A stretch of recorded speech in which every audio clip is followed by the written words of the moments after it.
What up? It's Crypto Fur at steemit.com, Crystal Bear Kalaikai at facebook.com, Crystal Bear Kalaikai at youtube.com, and G_male_baby at Twitter. Now, quickly, I just wanted to cover the Litecoin Cash thing. For those who don't know, if you are an investor in cryptocurrencies, let's say you bought Litecoin. Sorry, it's bouncing. I'm holding the thing. I left my stand at another location and I forgot to bring it back with me. But anyway, if you're a holder of Litecoin, there's going to be an unofficial split with Litecoin. It's going to be an unofficial forking, and the new forked cryptocurrency is going to be called Litecoin Cash. It's unofficial because it hasn't been initiated by anyone that was involved with Litecoin in the first place. So it's going to be called Litecoin Cash. And I think that personally, when I read the stuff about it, when I hear stuff about it, it sounds to me like a scam. And I'll tell you why, because it's so enticing. It's like the devil sitting on your shoulder, kind of telling you, you know, do this, it'll benefit you, do this. Okay, so basically the way it works out, if you hold Litecoin Cash by February 18th, if you hold Litecoin, by February 18th, the hard fork will occur and holders of Litecoin will automatically be issued 10 Litecoin Cash tokens per every Litecoin you hold. So let's say, you know, you own 10 Litecoin, you'll have 100 Litecoin by the end. If you own 10,000, you'll have 100,000 Litecoin Cash by the end of it. Did I say Litecoin? I meant Litecoin Cash. So that sounds really good, right? Really enticing. I might want to do it. Here's the catch. You got to give your private key. Your private key is supposed to remain private. It's called private key. You're supposed to put your Litecoin in a wallet and then give the private key to the Litecoin Cash people who are remaining anonymous, which is another bad thing. And they're going to take account of how many Litecoin you have and give you the 10 per each Litecoin Cash. But now you've compromised your private key. And on their white paper it says, don't share your private key with anyone. That's rule number 1 with cryptos. You don't share your private key with anyone. That's like giving someone your password to your bank account. All your access to your bank account. That's a no-no. It's a no-no in crypto world. And so, all right, they're going to offer you 10 Litecoin Cash for every Litecoin. That's the first incentive. That sounds really, really good. They say their network is faster, transactions will be faster, and it will cost 90% less than, I totally forgot which one, whether it was Litecoin or Bitcoin Cash. I can't remember which I think it's Bitcoin. 90% lower maybe it's Litecoin. 90% lower transaction fees than whichever the currency is. That again is another, wow, 90%? Really, that much? That's another one of those devil things where he's sitting on your shoulder going, you can do this, you can do this. Oh shoot, my son's out. He wants me to play with him. And I'm doing a quick video, so you might hear crying in the background. I'm going to try to do this video quick. And then the last one is that the developers are taking a very low premium on the offering, on the fork. Why aren't they doing an initial coin offering? Who knows? Because they want to use the Litecoin name. So they're going to put the Litecoin Cash name in there so that it gives them notoriety. Also, they avoid scrutiny by the SEC because they're not doing an initial coin offering. And so there's just red flags everywhere about it. So I'm just warning people to be very cautious. If you want to go through with it, if you think, hey, it's great, why not? You know, I own Litecoin anyway. Why not give them my private key and get 10? You never know, 10 per Litecoin. You never know. The Litecoin Cash might go to the moon. Well, I understand your philosophy behind that, and in most cases, I would think, yeah, that's great. They're building off of the old Bitcoin mining algorithm because it was too slow, so Bitcoin abandoned it. The Bitcoin people abandoned it, and so Litecoin Cash is taking up that mining platform so that you can mine Litecoin Cash. In my opinion, that's the way to go. If you really want Litecoin Cash for free or virtually free, you're probably gonna have to pay for the a contract with the miners. I would wait, let it get released, give it some time, and just mine it. Mine it and see what happens. If you're all about, hey, why not? Just mine it. And if it goes to zero, you don't care because you just mined it, right? I'm mining Bitcoin, I'm mining Ethereum, I'm mining Litecoin myself. So why would I have to give my private key to anyone? I'm not that greedy. You know, bulls make money, bears make money, but pigs get slaughtered. So make sure you're not a pig. See? You always want that green, right? You always want that green.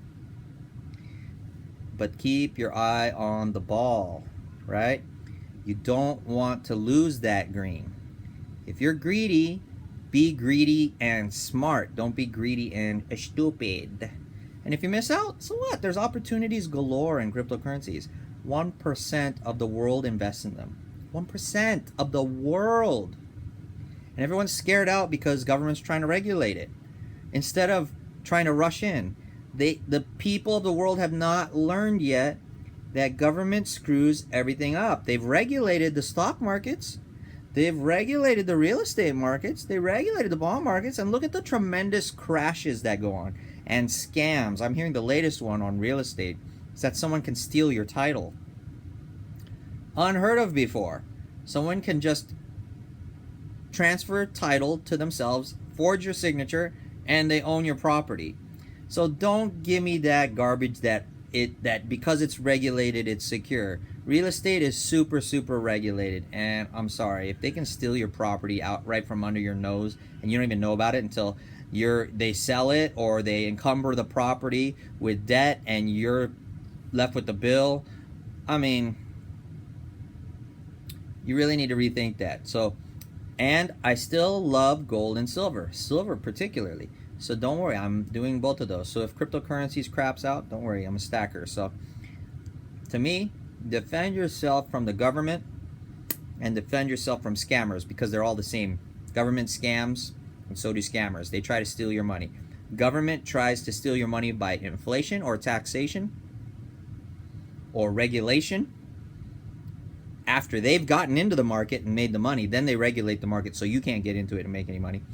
And the scammers do that. And you look at how the Federal Reserve, who's quasi-governmental, is printing currency. They're stealing the value of your currency through inflation and money printing. So everything is a scam. As long as you understand that, everything is a scam and everything is a Ponzi scheme. How do Ponzi schemes work? Get in when no one's there, right? Be the first and get the F out when everybody's trying to get in. Don't worry about getting back in. So that's my advice to you. Even Charlie Lee, the developer of Litecoin, doesn't like Litecoin Cash. So that's a warning. Litecoin Cash, be careful. You can always mine it. If it's going on a mining platform on their algorithms and they're going to make it so that you can mine it, mine the thing. Don't give your private key away because you compromise your wallet. And some people say you can put your Litecoin into a wallet, let them screenshot the wallet and record how many Litecoin you have, and then you transfer it out after. How do you know how to time that? Are you going to be able to time that right? If they're scammers, they may steal all your Litecoin by them. I believe this is going to be a huge scam. I could be wrong, but I believe it's going to be a huge scam. But there's no sweat off my back or whatever. There's no dirt on my shoulder regarding this issue. I just don't want to be part of it because it just red flags everywhere. Everything is too enticing. It's sounds too good to be true. And usually, I'd say 99.9999999% of the time, when it sounds too good to be true, you could probably finish what I'm going to say. It is too good to be true. Okay? So, that's my Litecoin Cash spiel. Now, another bit of news that I heard today, Jay-Z is wanting to put money into Robinhood. Robinhood is a mobile cryptocurrency platform. They're trying to make it so that you can, well, they do more than cryptocurrency. They actually do stocks also. And apparently they do it with super low commissions or no commissions. So you basically can trade on your own money and they're not really making money off of it. I don't know how they're making money. They're probably doing it through advertising. So they're not making it on the consumer end, they're making it on a third party end. Somebody mentioned that Robinhood, because it is a securities or stocks trading platform, requires you to give up your social security number. That undermines the whole point of cryptocurrency. However, it does bring in a whole new crowd to cryptocurrency. So it's a double-edged sword. If you make cryptocurrencies available to everybody, they will trade it. If you build it, they will come. And that's why I want to get into cryptocurrencies before everybody else. Never mind this crash. This crash is great. Perfect for me. I felt that I missed out the first bull run, and I did. But it's crashing ugly. It's crashed ugly. I got in a little bit early and took a small hit. I don't give a crap. It could go to zero at this point. I could take a larger hit and I still wouldn't give a crap, because I believe in the technology. And I've recently, when it dropped down to almost 5,000 on Bitcoin, I just went in double fisted. So what I'm saying to you is, the mark of the beast is tracking. Okay, it's a decentralized platform that is tracked. So if you're scared about mark of the beast, hey, I got news for you. Apple, right? Apple, on their iPhone 10 or X, however you want to call it, does facial recognition. They track everything about you. They know everything about you. Google tracks everything about you. They know everything about you. They've connected to you to YouTube. So now when you go on YouTube, they know everything about what kind of videos you like to watch, your personality. When you go on your Gmail account, your Google Mail account, they know all your contacts. They know who's connected with you. That's tracked. Social security numbers, which existed way back before cryptocurrencies came out. They track all your transactions. Your credit card. If you buy anything that's kind of off the wall, that's not a part of your normal personality, credit card company freezes your account, because they're protecting you from fraud.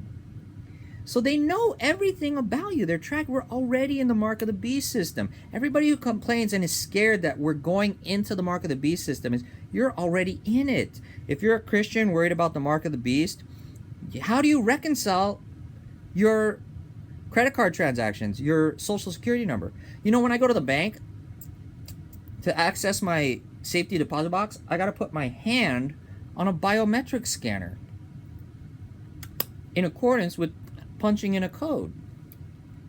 At my church of all places, a Catholic church, whenever you're with kids, because of child molesters, now you have to get fingerprinted if you're serving some form or function in the church as a volunteer or as a paid person.